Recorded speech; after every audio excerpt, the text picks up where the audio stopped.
Good morning. Let me give you a very warm welcome. It's pretty early for Mumbai standards, and that all of you are here. It is, I'm sure we're going to have an exciting few hours here in the morning. I consider it a great privilege to welcome His Holiness Radhanath Swami,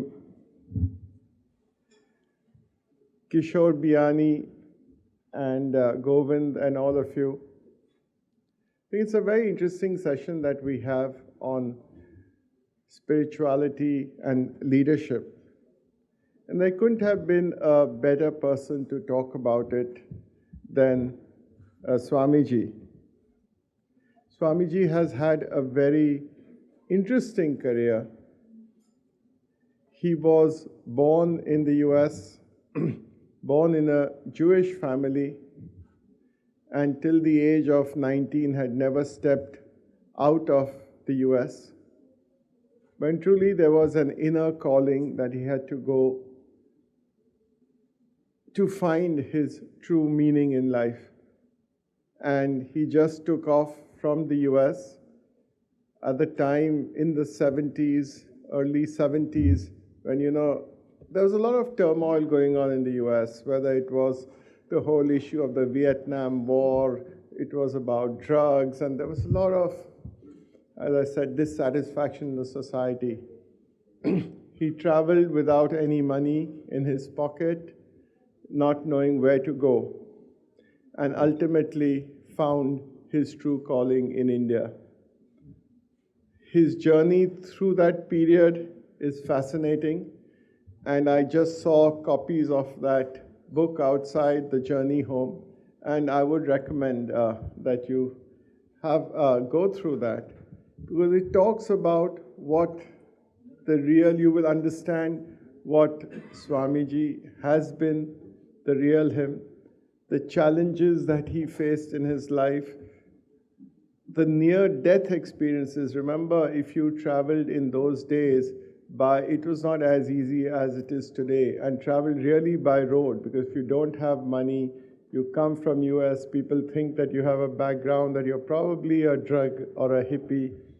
How these near-death experiences, whether it was in Turkey, in Kabul, in Nepal, are all very interesting. Since then, Swamiji has devoted his life to spread the message of bhakti, not only in India, but all over the world.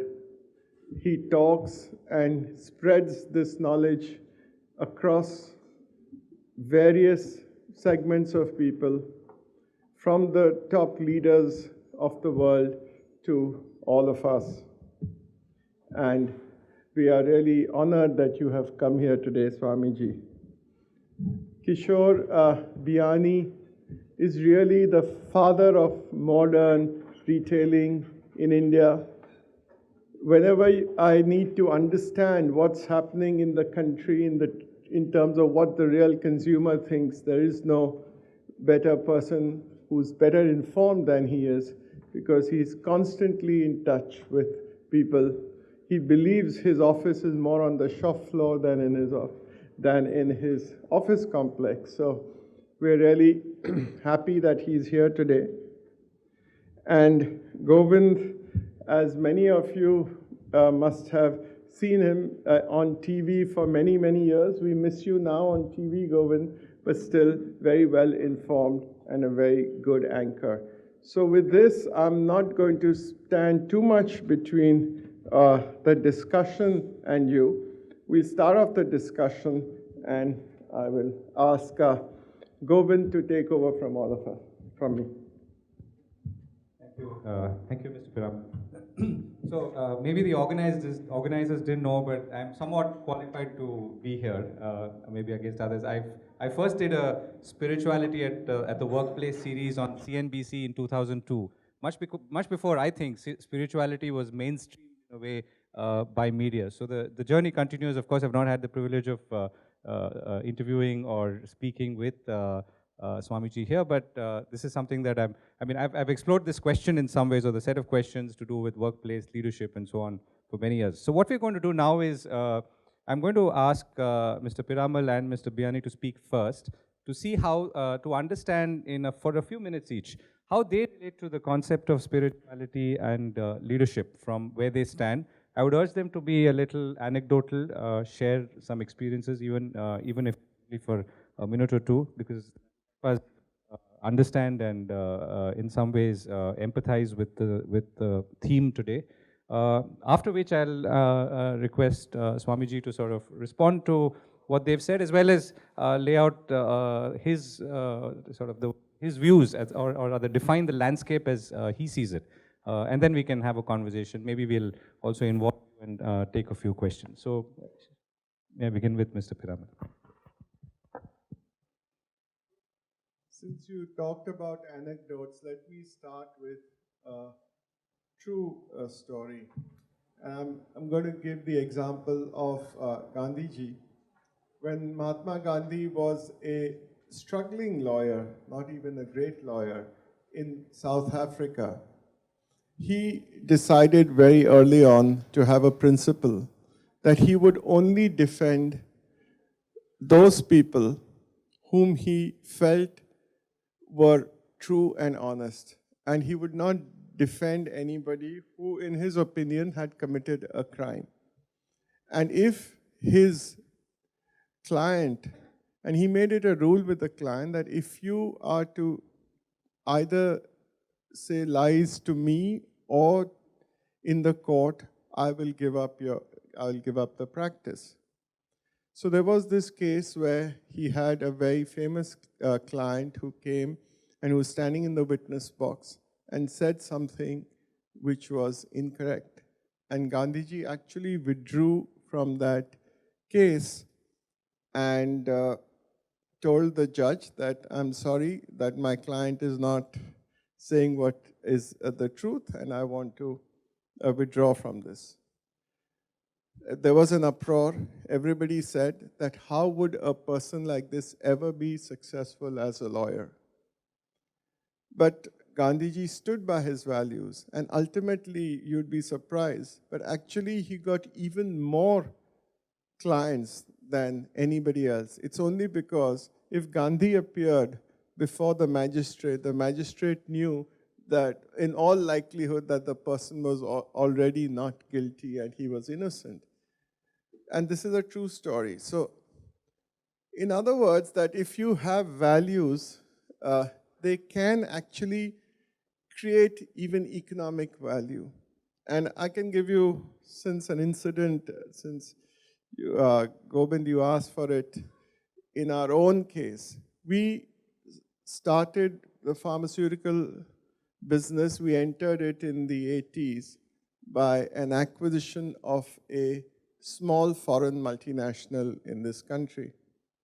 At that time, we had made a commitment to them that we would not export any product in the brand name of theirs, because in India, the costs of manufacturing were much lower. And that was our deal, that we would not export anything and we would keep the quality of the product as any international standard. This both meant that in the short term, we had to incur greater costs, and therefore our profitability was affected. But over a period of time, because we could create this value-based environment and of trust, that almost every acquisition, every sale that was done by a multinational to an Indian company was done to us, or we were invariably the first call. And very often, we got it at values or prices which were lower than what others in our competition was willing to offer. So in other words, I think if we practiced values, then I found that actually it created great economic value. Maybe in the short term, it had some loss, but over a longer period of time, it was a much more beneficial thing. Another example I want to give is what Swamiji keeps teaching us is that how if we focus on the action, the results will follow. Rather than focusing on the results, if we just focus on the actions, the results that come out are better. We were doing this transaction where part of our business we were going to sell to Abbott Laboratories, which is an American company. Actually from Chicago, where Maharaj's original home is. So it's a Chicago-based company. It was a large transaction. After we had agreed upon whatever the values, you go through the legal process. And during the legal process, because the values were large, I think the other side lawyers used to put a lot of pressure on us that if you don't do, I think we are going to walk off from the agreement and so on and so forth unless we agree to certain things which we thought were not in the right interests of our company. In my mind, it was clear that we have to do what is right. And if we focus on the actions, the results will follow. And therefore, rather than getting stressed whether the deal will take place or not, we just remained focused on what we had to do. And that's what ultimately happened, that the deal got done. And when the deal was done, one of the things that the Abbott lawyers and senior management told me is that you all were so cool and composed during the whole negotiation that we felt that that's what got the deal done. So in other words, if we do focus only on the action, there is better results. I have many more examples, and I can only say one thing, that practicing this faith and spirituality in business, they are not two separate things. It really helps succeed, and I can go on and on, but I will leave it to Kishor to take it on from here.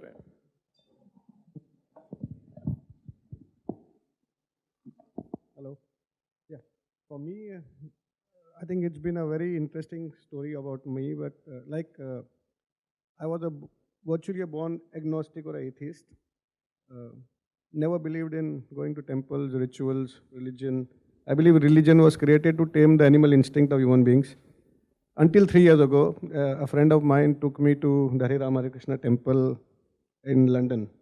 I think the first visit, it was again a Janmashtami, and I didn't meet Swamiji then. I think 4 years ago it was. And then the 3 years ago, we were 12 of us. We went to the Hare Rama Hare Krishna temple in London, and I met Swamiji. Out of the 12 people, he hugged me first twice. I thought I am the chosen one. I was going through some turmoil at that time in terms of we were exiting some businesses. He gave me a book, his book, The Journey Back Home. And from there, we went, I think I was on a flight returning from Stockholm or going somewhere, and I read that book. And I was always wanting to understand, out of the 9 rasas, I had experienced the 8 rasas. The 9th rasa was the bhakti ras, which I discovered out of the book. And that got me curious about understanding bhakti ras and experiencing that. So I used to meet people. I asked Swamiji about bhakti ras. He came down, I had interactions with him. He had come home once. My wife's 50th birthday, we did a Pushpa Abhishek. After that, I have been to the Hare Rama Hare Krishna temple 4 or 5 times, and always I have met Swamiji. It was never designed, but it's been by, I think, again, the chosen one. So I think that book gave me an insight about Bhakti Ras, and I started wanting to understand more about Bhakti Ras. So whomsoever I used to meet for that particular 6 months, I used to discuss Bhakti Ras. And finally, my son-in-law, Viraj, who is here, he gave me a definition of Bhakti Ras, is to immersing oneself to experience something much at a higher plane of thought, and probably that is spirituality. And so I think that's been there. We have been, but not that we have not been using mythology in business. We have always been advocated that everything which is happening in the world has happened and has been recorded. So there is so much to learn from that. And so that's how spirituality came about. And spirituality, I think it's an inner thing always there. And as a leader in business, I think it helps a lot in, like Mr. Piramal was mentioning, in taking decisions, in maintaining relationships, in maintaining values, and making happy people are all around you. I think happiness is what spirituality gives, and that's what we are seeking, and that's what we are spreading, and that's what I think as a leader of a business, we influence many, many lives. Today, 40,000 people we directly employ, 900,000 people are dependent directly on income from us. I think your responsibility is so huge, and I think the aid of spirituality is what keeps you going. Thank you. I think I'm going to, and before I request you to take over, Swamiji, a couple of points that I've picked up from comments that you've made. I think you've spoken about, how does leadership contribute to people's lives? And in some ways that plays to what Mr. Biyani has been saying. Secondly is the responsibility of leadership. As to quote you, people open their hearts to you. And therefore, leadership is not a position to enjoy. And therefore, it's a serious, significant responsibility of service to others. And I think that plays to both, to what both the gentlemen here have been saying. So on that note, let me hand over to you now and take us through how you see what both Mr. Biyani and Mr. Piramal said, and your own, views on what spirituality is in the context of leadership as we see it today.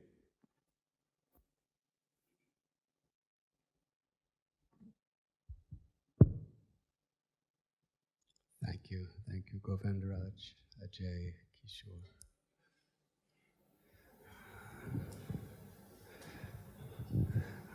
I'm feeling very comfortably out of place. We have two of the greatest, most successful business people on our planet, and I have not had a bank account or signed a check since 1969. But wealth is something more than just physical acquirements. And this is a universal principle. Oftentimes it's quoted from the Christian Bible that it is easier to bring a camel through the eye of a needle than for a wealthy person to enter the kingdom of God. And in the Srimad Bhagavatam, Kunti, the mother of the Pandavas, she speaks Janmaishwarya Shruti Shribir Edamanamadhapuman, that the greatest impediments to spiritual progress is having wealth, academic knowledge, beauty, and fame. Now, in both cases, there's an explanation why.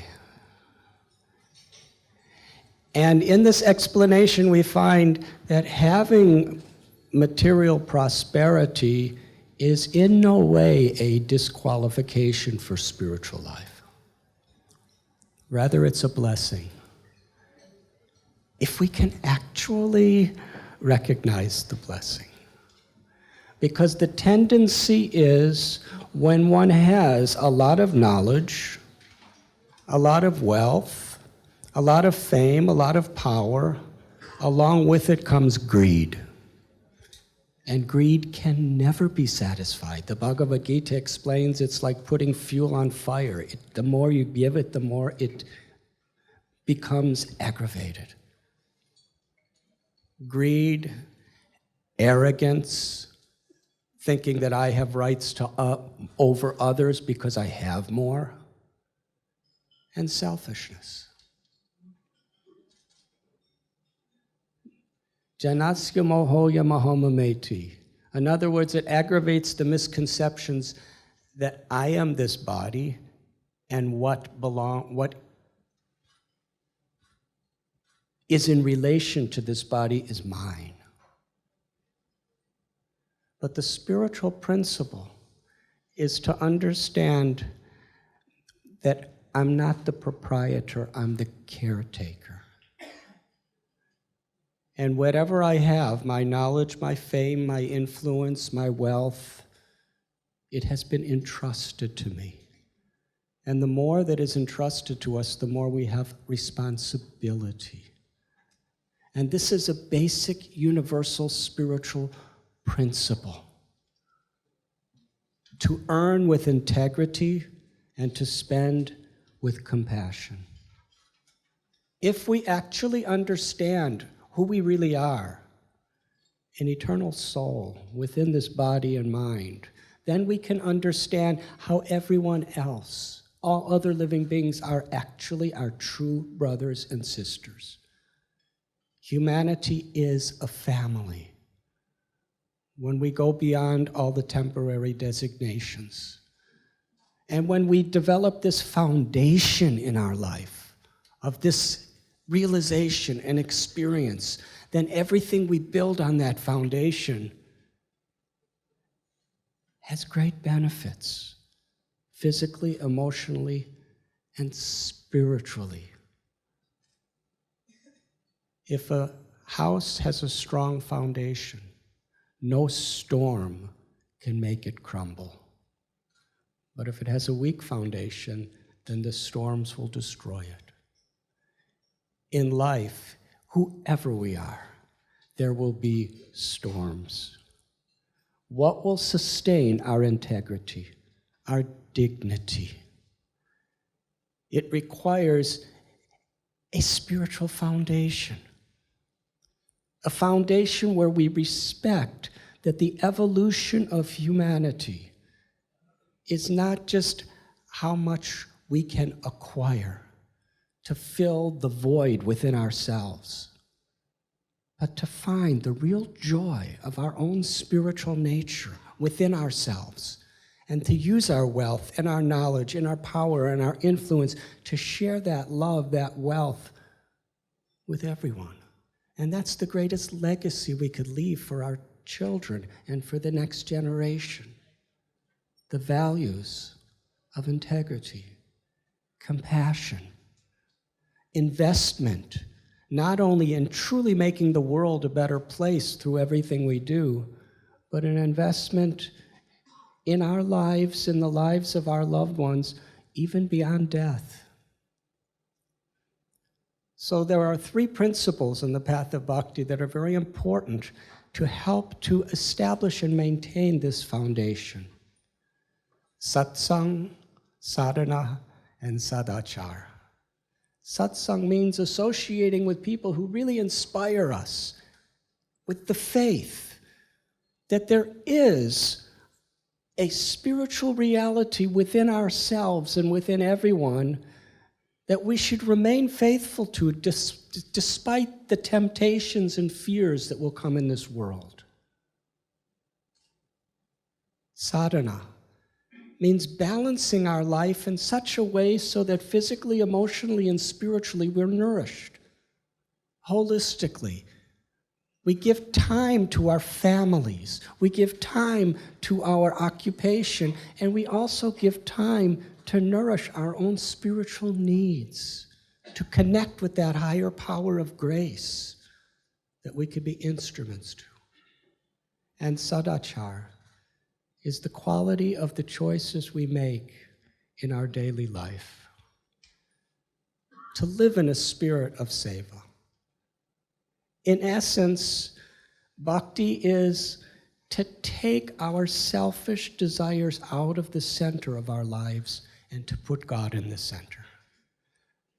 And God is like the root of the tree. When we put water in the root of the tree, it automatically goes to every leaf, branch, twig of the tree. So similarly, when we actually put God in the center, we put our family, our loved ones, humanity, and all beings in the center. There's no greater joy than the joy to serve with love. That is the spiritual principle.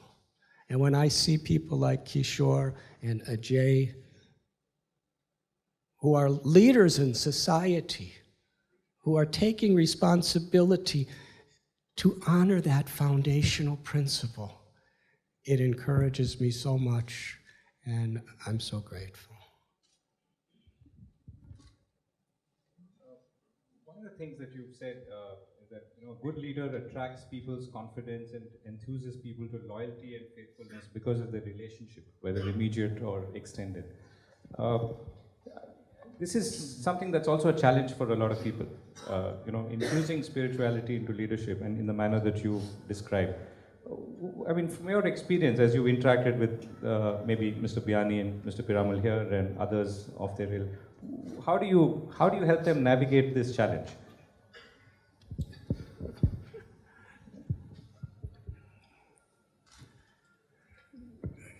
My Guru Srila Prabhupada gave a simple formula. How could I best serve? Samsiddhyat haritoshanam, what will actually be pleasing to God in each situation? And in Wall Street a few years ago when things went through turmoil, it was really a shock to a lot of people in America. Because people who had so much, and most people are trying to be like them, thinking if I have what they have, I'll be happy. But some of those people, to protect themselves and to earn more, they were willing to destroy the lives of the very people who made them who they were. That was a lightning bolt to millions of people in America. Thousands of people were coming to me, completely disillusioned with the whole system. What am I living for if people in those highest positions are so arrogant and so self-centered and so selfish? The Gita tells, yad yad acharati srestas. When we take a leadership position, we have great responsibility. It describes that Yudhisthira Maharaj in Mahabharata, when he was king, he saw every single one of his citizens as his praja, as his own children, under his protection. So when leaders in business, in politics, in education, whatever it may be, when we really care about the people who are supporting us and who we are supporting, with a spirit of genuine compassion, and we make our decisions accordingly to set an example that will actually help the world progress toward happiness. So this foundational principle is so important. What is my responsibility? Mr. Biyani, maybe you talked about the 40,000 people who work for you, and you also talked about your own transition from being an agnostic to appreciating spirituality, and particularly in the context that we are speaking today. How has that changed your perception of the people around you and those who work for you and running a business?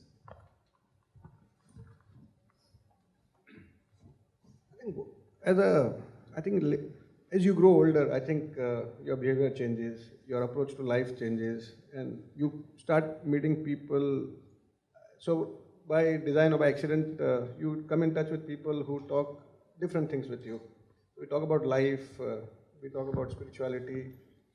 So like going with the flow is one of the values which we wrote long time back. When I look back, I believe it's the most spiritual value one can write, like aligning with the nature and going with the flow. So when this invitation of this event came in, I went with the flow. I had other event to go for, but I think it flows. 8 a.m. in the morning? It was not in the morning, but irrespective of that, the kind of flow one gets in. So for us, the responsibility increases. You start looking at people as your responsibility. Earlier, when you are in a creation mode of building a business, I think you are using people as resources. Today also we look at them as resources, but we are treating them as more humanitics comes into play now than it ever has come in. So treating everybody as a human being at a very different level, talking them about their personal lives, involving them into everything what we do. I think it's a different, much different than what it used to be. So I think spirituality brings that humanitics into play. I don't know if it's a tangential question, but you've had a chief belief officer in your organization, which is a very unique position. And the person also, Devdutt Patnaik, is someone who's achieved fame for his knowledge of the scriptures and the Mahabharata and Gita and so on. How does this all converge somewhere? I mean, your new beliefs, the fact that you're trying to institutionalize this? I think when I met Devdutt, he was a consultant in Ernst and Young. So we brought the mythology out of him because he was a student of mythology. And we thought mythology can be applied in business. And that's what we worked towards. In many years, we worked together. So I think it's all about associating with the right people at the time and what the subject interests you. So for me, I think I pick up a subject every 2-3 years. I work on that subject quite deep. And so mythology was one subject, design has been a subject, business, leadership. So one subject at a time. So in that sense, mythology has remained with me for a long period of time as a subject. And we believe that every outcome of every individual is a result of a behavior. And behaviors are a result of beliefs. So that's where the chief belief officer comes in. Beliefs shapes behaviors and behavior shapes the outcome in business or in life. Mr. Piramal, let me put the same question to you. I mean, how do you view people around you today? I mean, maybe it's been always the same, but has that changed, and what is that manifestation of that change, if so? We have businesses which are in different industries.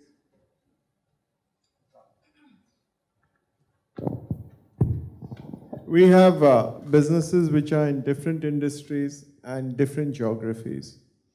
And a few years ago, maybe it was about 10 years ago, we actually we had an independent agency look at what they thought were the values that we as a group had.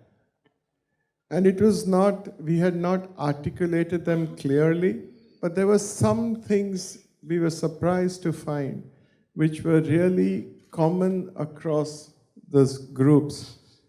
And then we identified them into 3 values of knowledge, action, and care. Actually, it's nothing but Gyan, Karma, and Bhakti. But that is the 3 values. And we found that though there were people who were very different backgrounds, they all felt that we as a group exercised these values. Because, you can always put up a value statement on your walls and it looks very impressive, but if people don't believe in it, that's of no value, frankly.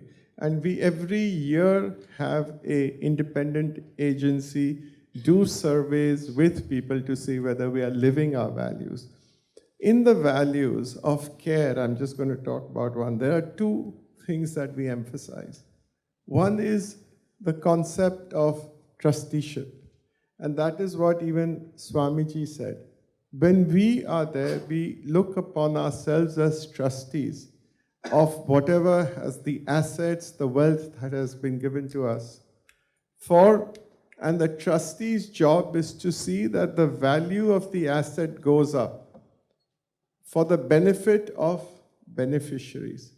And the beneficiaries we identify as whether it is our customers, our employees, our shareholders, and society. So the job of a trustee is not to look at personal gain, but to see how they can enhance the value for each of these beneficiaries. You may be an employee, and yet you are a trustee. So you will do things which are required for the employee, as you will do for a shareholder. But that's where you bring the balance or the sadachar. One more thing, Swamiji spoke about Sangat. I cannot tell you how important that has been in our whole journey. In business, as in life, there's always a slope which is pretty slippery. Once you get onto that slippery slope, it's very easy to come to the bottom. But if you have the association of good people who can tell you that what is right and what is wrong, or that who can forewarn you, I think we've found that as to be very valuable. So whether it's an association of people like Swamiji, but he's at another level, or whether it's in our board of directors, whether it is in terms of our consultants, people who meet as friends. I think we keep emphasizing that it is this Sangat which makes a big difference, and that's the one which keeps you on the path of, on the right path. And the other thing which we do emphasize, I said in care, is humility. Again, we found that if you are humble, it opens the whole world to you. Because then you can get the best out of people. If they are arrogant, nobody is going to tell you what is another point of view. And again, we found that has been very useful. Quick question. Have you found that in experience, working or dealing with people who are on the same spiritual frequency as you, different from those who are not? And do you try and convince people to be on the same spiritual frequency as you? These are universal values, and I've found that almost everywhere it is accepted. I think, as I said, we have businesses in the US and in Europe and in Asia and India, and I don't think it makes a difference. And frankly, we also seem to attract those people who follow these values. There are others, they may not join you. I'm not saying what is right or wrong. We just say these are our values, and people realize that. So those people who align with these values, who feel comfortable, they come to us. But I think in the balance, people like to live a value-based life. I think they feel more comfortable. And again, what Swamiji said, it leaves a good impression on their kids. Even the biggest criminal wants his son or daughter to be a good person. So I think what we are doing, they are all derived from our scriptures, but it is universal. I don't think there's anything. And we'll come to the future and the next generation in a little bit. Swamiji, are we therefore saying that there are some cardinal principles, which are universal, and there are, but and I'm saying my question is really from the point of view of leadership or running enterprises, or are there some principles that are constant, and there are some which people may, align with or not align with, but that's okay.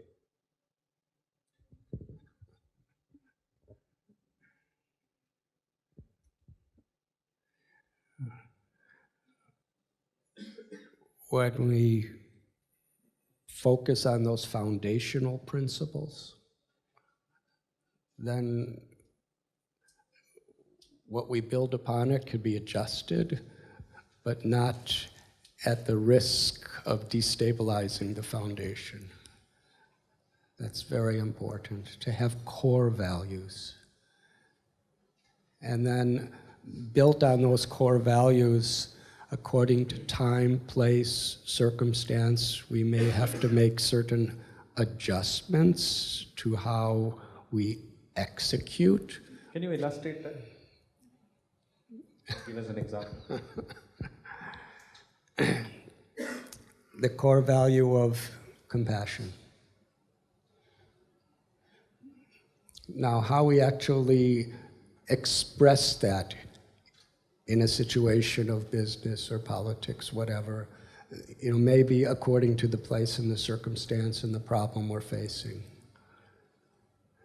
But if we're actually violating that principle of depriving people their rights to life, liberty, and the pursuit of happiness, according to the US Constitution, and that's a spiritual principle, then there's something wrong.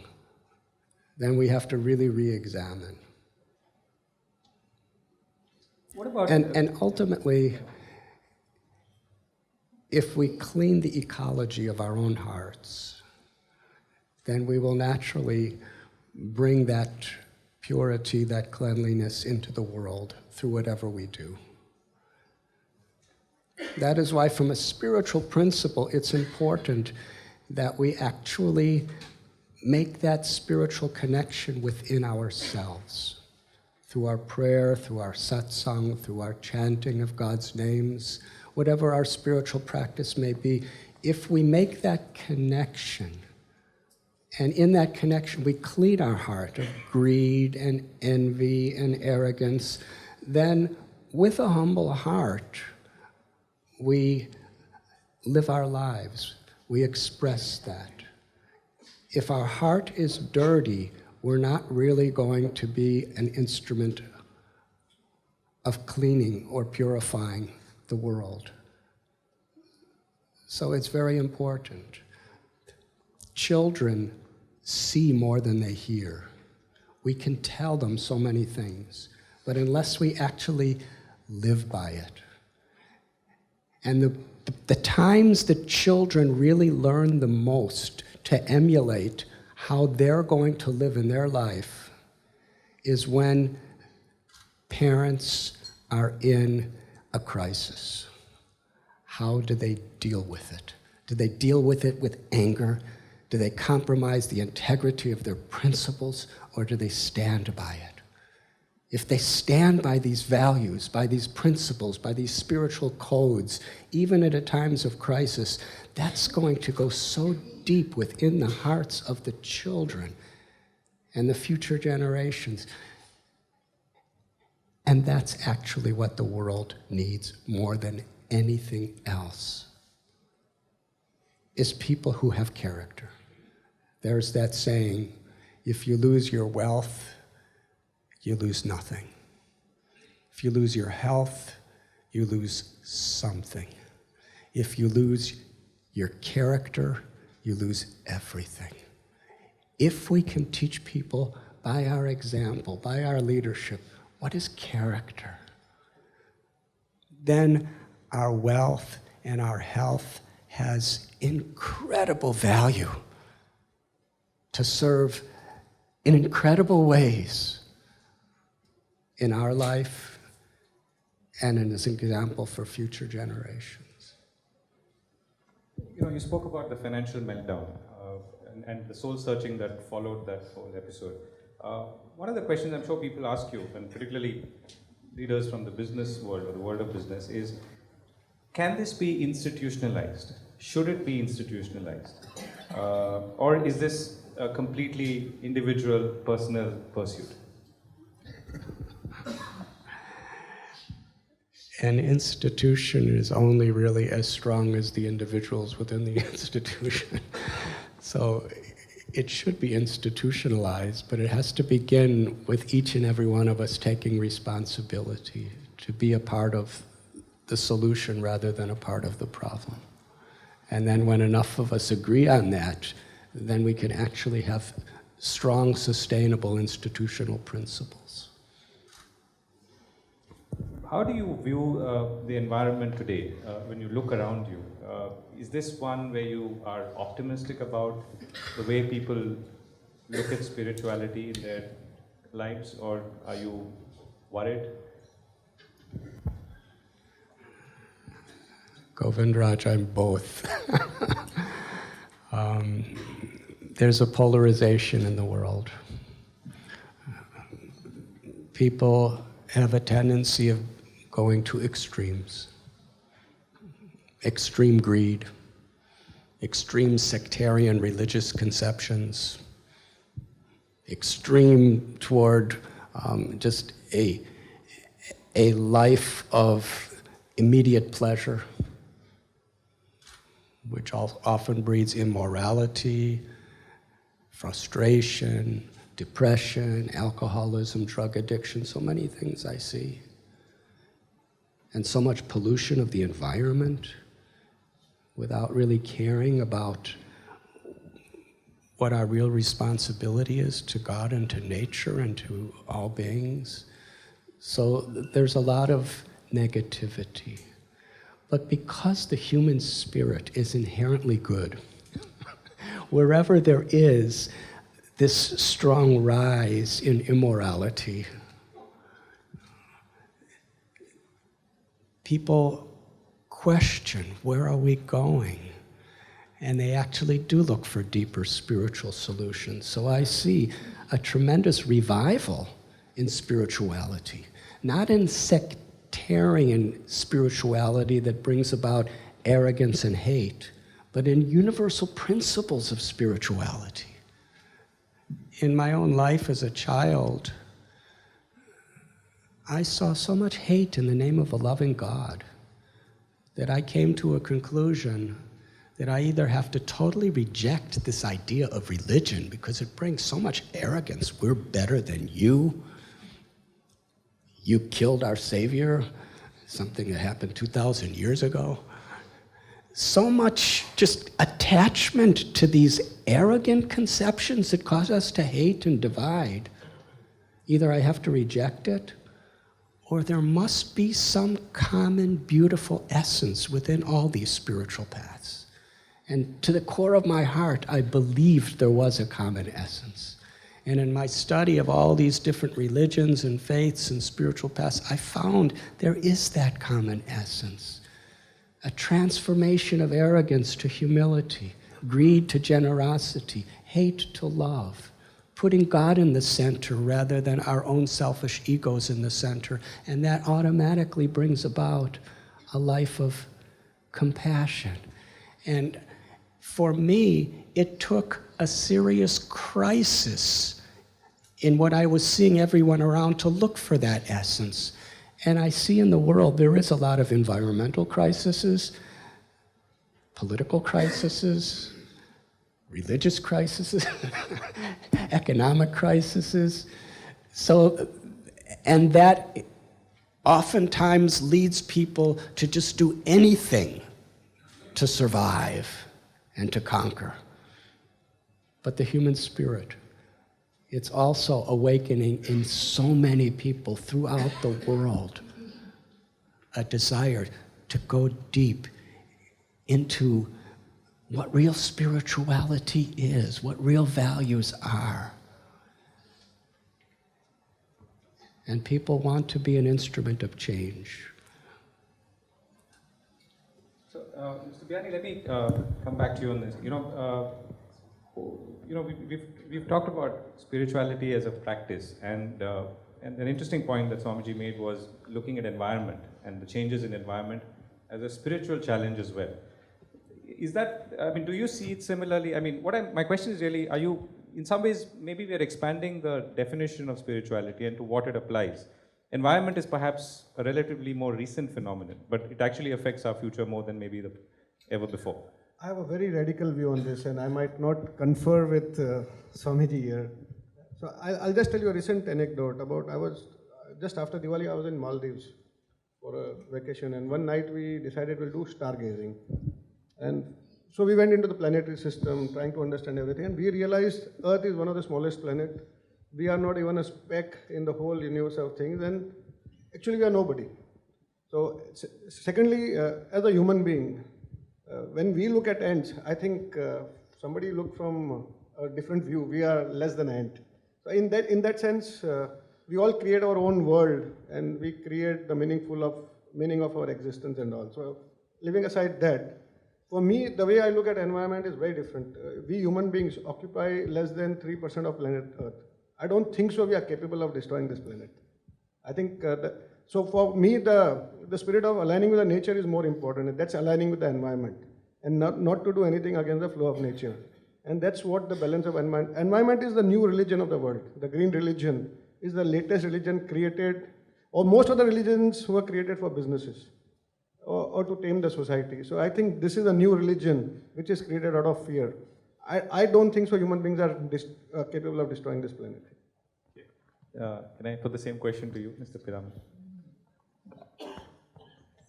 I don't know how shall I address this. According to me, the environment has been always addressed. It's not a new religion. It's it's not, if you, I cannot say in front of him, but if you read all the old scriptures, all the gods, everybody lived in harmony with the environment. You see what is the image of Krishna in the forests of Vrindavan. It is in the forests blooming, there are wild animals that are sitting peacefully next to him. That is environment, and according to me, that was there all throughout. So this is not a new thing. We've always emphasized environment in our scriptures, so it's a continuation, and we have to do that. And and you can see the impact of environment every day. I see how the weather changes. It rains in Bombay in November. There's something going wrong somewhere. And it's warm.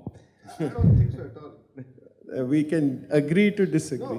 No, I think we have recorded whether history of only 150 years or 100 years, so we don't know whether it happened earlier. So somebody is creating this fear in us that this is happening because of that. So my question to you, Mr. Piramal, since you are in the chemicals and pharmaceuticals, or have been in the chemicals and pharmaceutical business, you're also in some ways, some of what you do or the byproduct of it has an impact on the environment.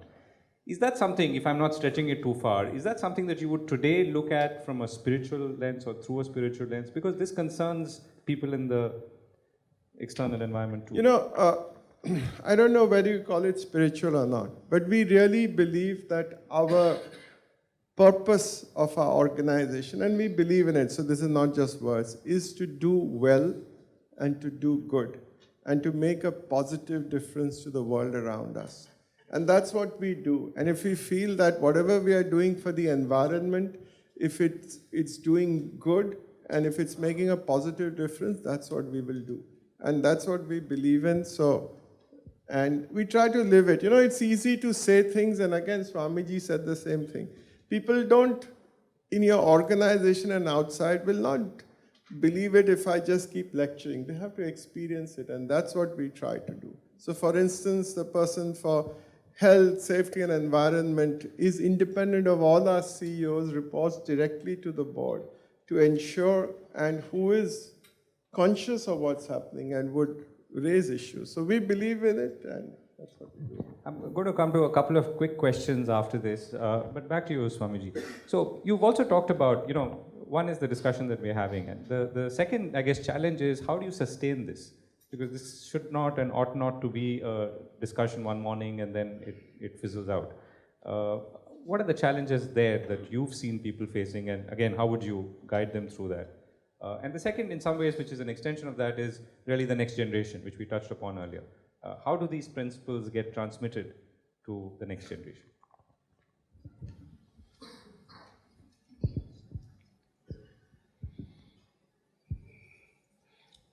Every day we eat food and we sleep because we need that nourishment and that rest.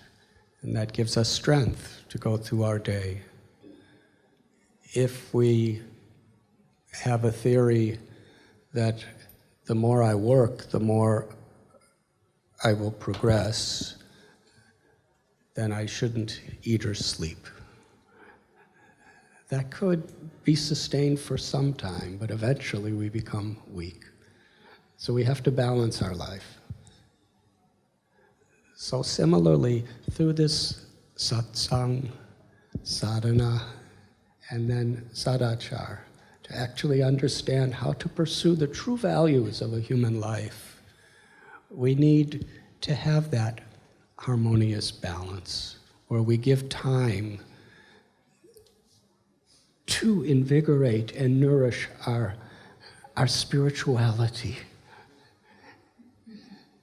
And with that strength, we actually can have the integrity to perform our work in such a way that we're actually progressing toward our real ideals. This is very vital. When my guru, Srila Prabhupada, was in London in 1969, a journalist asked him, "Why have you come to England?" And Srila Prabhupada responded, he said, the British had controlled India for almost 2 centuries. And during that time, the British plundered so many of the riches of India. Jewels, gold, so many facilities, and brought it to London. He said, but you forgot the most important wealth of India. Its values, its spiritual culture. I have come to London to give you what you forgot to take from us.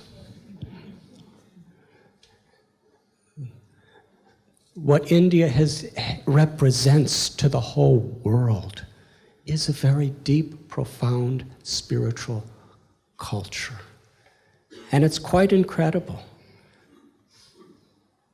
When I look at it from an objective perspective, so many religions from so many parts of the world for so long have lived in freedom and harmony to a large extent in India, more than anywhere else I've ever seen. Because there's a foundation of a deep culture of value. It's very important that we give our children this. And we can only give them that if we really appreciate the value and culture of the spiritual heritage of this great land and live by it. Then we can give our children actual happiness. There's a saying that an evolved human society loves people and uses things. But in today's world, all too often, people love things and use people to get them and keep them. There can be no inner satisfaction in such a life. It's that conception that creates sectarianism, division, casteism, ecological pollution. We have to find that love within ourselves and value people. And then all the things in this world, whether we're little penniless Swamijis or we're billionaires or millionaires, we can all work together to make an incredible difference within this world. Just like the human body. Within the body, there are so many organs. They have different colors, they have different shapes, and they have very different functions. The kidneys cannot do what the brain does, and the heart cannot do what the pancreas does. But every part of the body is not arrogant, thinking, I'm better than you. Everyone is doing their duty for the whole health of the whole body. And in the same way, in all of our different positions, in all of our different relationships, in all of our different roles, if we see how we're all contributing to the whole of society in devotion to God, then we can have a healthy spiritual body. And when the body is healthy, every part of the body is healthy with it. And I think this is the real legacy of India. It's the real legacy of the universal principle of all great spiritual paths. And if we could give this to our children, our grandchildren, we've really made a tremendous, beyond material value, we have made a contribution to the world. Question? Yes, ma'am. Very short questions, please.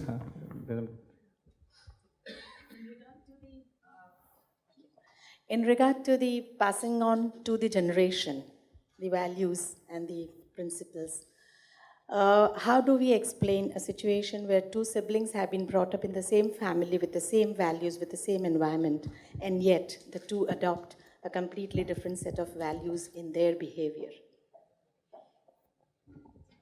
Can I collect a few more questions and then we can... Yes.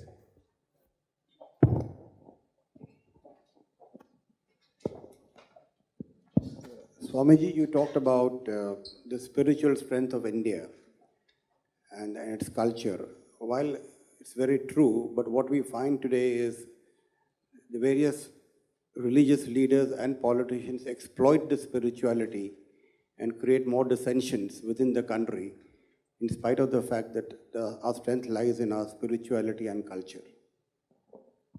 Okay, anyone else? No.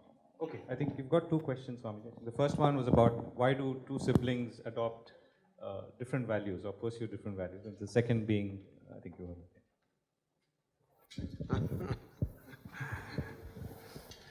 We all have free will. And actually, we're all siblings. And Bhagavan is our supreme mother and father.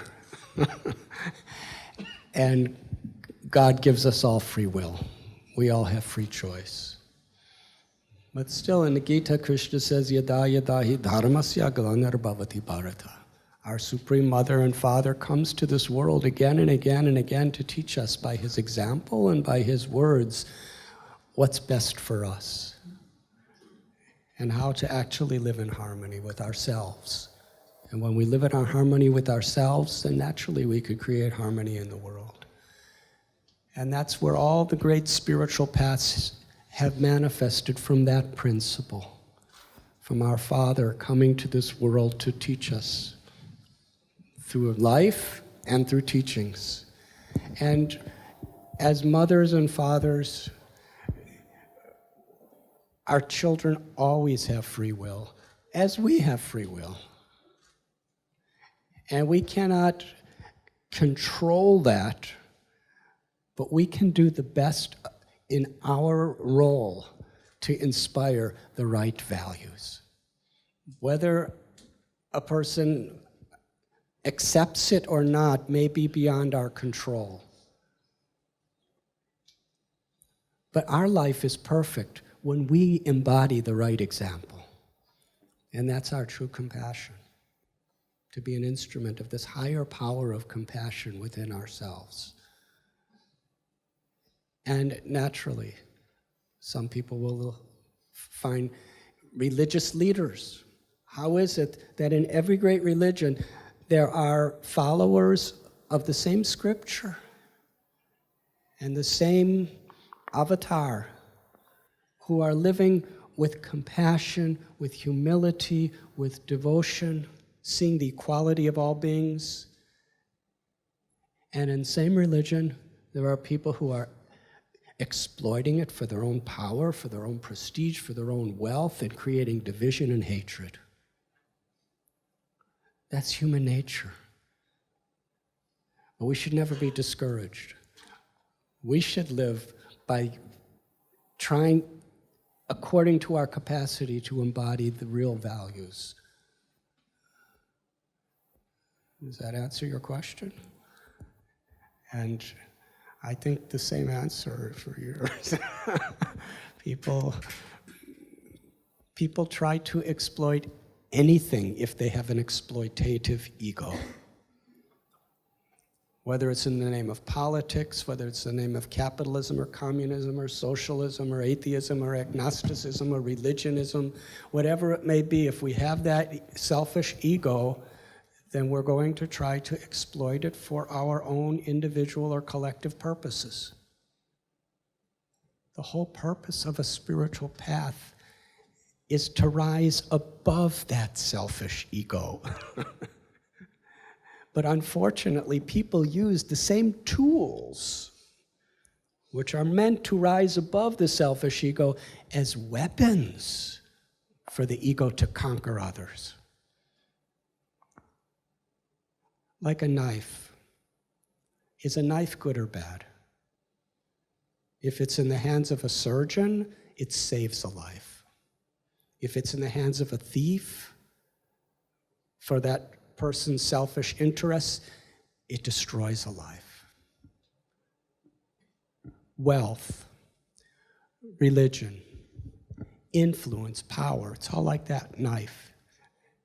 It is as good or bad, as beneficial or harmful as the motivations of the person who's using it. Two questions. This I think has come via Twitter. What, according to you, is the most important, indispensable trait of a successful leader? And somewhat linked to that, people generally are more interested in understanding the traits of a leader. What about the traits of a good follower?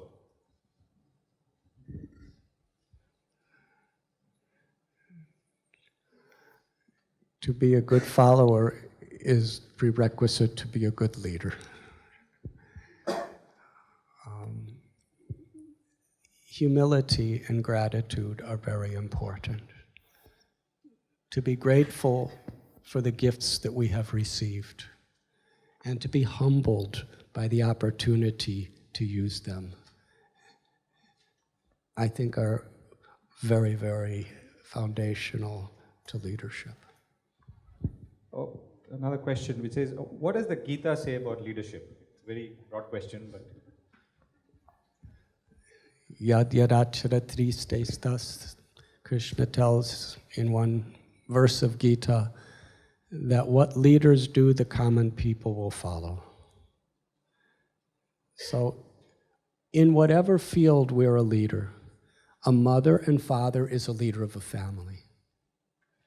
A teacher is a leader of students. A politician is leaders of a nation. In business, whatever particular role we have, if people are subordinated to us, then we are leaders. We all have serious responsibility. For one who much is given, much is expected. So where we have leadership, and all of us on some level or another are leaders. It may be relatively a small leadership or a big leadership, but that is not really important. What's important is the quality, that we take responsibility for our leadership by embodying these spiritual principles. And satsang, sadhana, sadachar is a beautiful formula which makes it all possible. Thank you, Swamiji. Yes, last question. Thank you, Swamiji. One question relates that to be successful, one has to fight competition. So are there any spirituality principles for competition?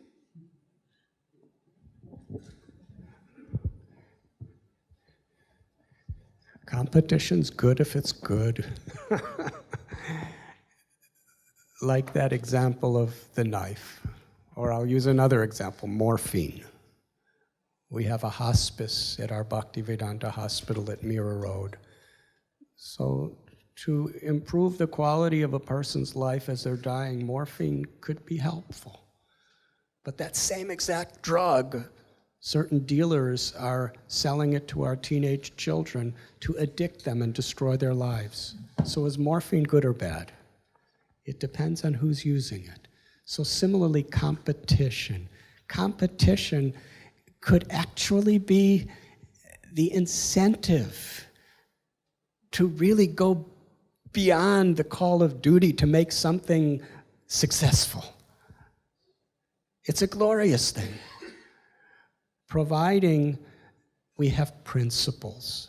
We have certain lines we will not cross. And those are those foundational principles of values and integrity. If competition is performed with values and integrity, it has a sustainable effect to actually bring about a better life and a better world.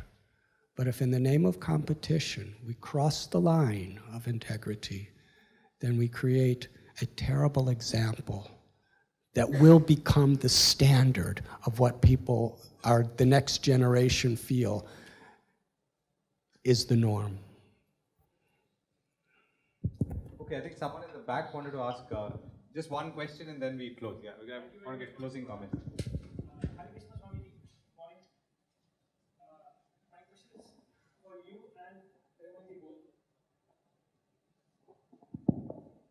Sir, in today's world, the definition of business has changed. If you are subtracting value, yet you could be in a good, profitable business. Piramalji was in the business of pharmaceuticals. And as I understand, it's vested in someone's sickness. If somebody is sick, you make profit out of it. Can't this business be vested in wellness, where you make money when the mankind is happy and healthy? Question for you, I think. First. So I think let's understand what the pharmaceutical industry does. I think we are alleviating the burden of disease.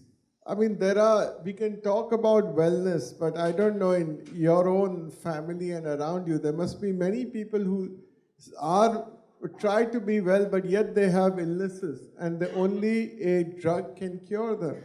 And look at the numbers. Why has longevity in the world gone up today? Today, if you have somebody who lives till 70, who dies at 70, you say he died a bit too early. 20, 30, or 40 years ago, you would have said that he lived a reasonable life. So, I mean, would you have done without medicine? I don't think that's possible. But wellness is also important. It's not that we have to all live well, but it doesn't mean that that is the only way to live. I mean, I think so. It's pretty obvious to me today. I mean, longevity is 85 years old in Japan, and it's even increasing. People are saying they live beyond 100. It's only because of modern medicine, I think. Would you like to respond on that? If you ask a Swami about medicine, he's going to give a different type of answer. Enechi ashadi maya nashi barolagi harina mahamantra lautumi magi. The core disease that we have is forgetfulness of our true eternal nature. That we are beyond birth and death. We are not black or white or red or yellow or brown. We're not Indians or Pakistanis or Americans or Russians or Africans. We are not Hindu, Muslim, Christian, Jew, Jain, Parsi, Sikh, agnostic or atheist. We're not businessmen or swamis. We're all eternal souls playing these different roles. And the disease is we've forgotten who we really are. And under the spell of this arrogance, this ego, or this Maya, we're creating so much bad karma for ourselves that causes suffering, and we're propagating that same culture within the world around us. So the medicine in this age of Kali, according to the Vedic literatures, is the chanting of God's names, to actually clean that disease of ignorance from within our hearts. And that's from a spiritual perspective.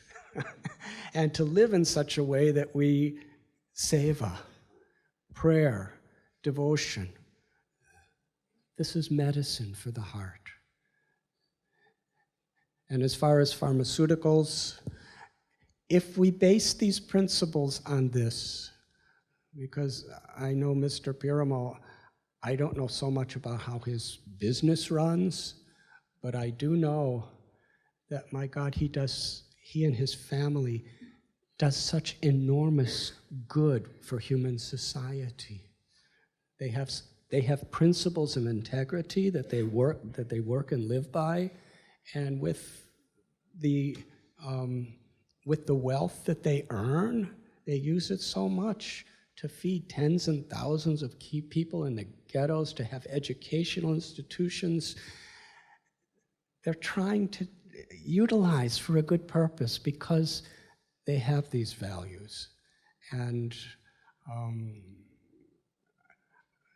I think the medicine of that example is very healing for the whole society.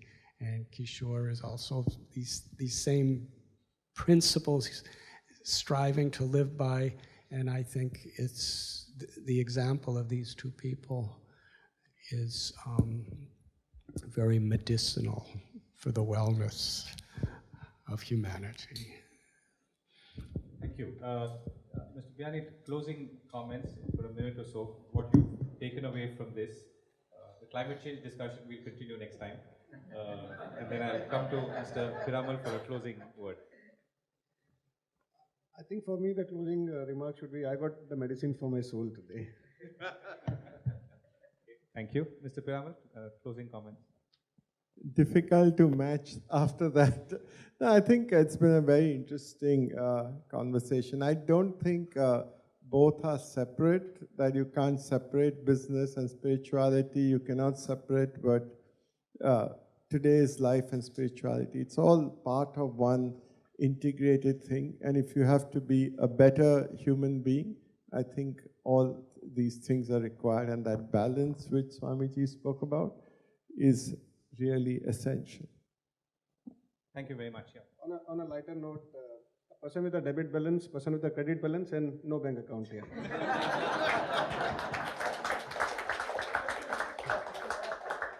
Thank you very much. Hand it back to Kaushal.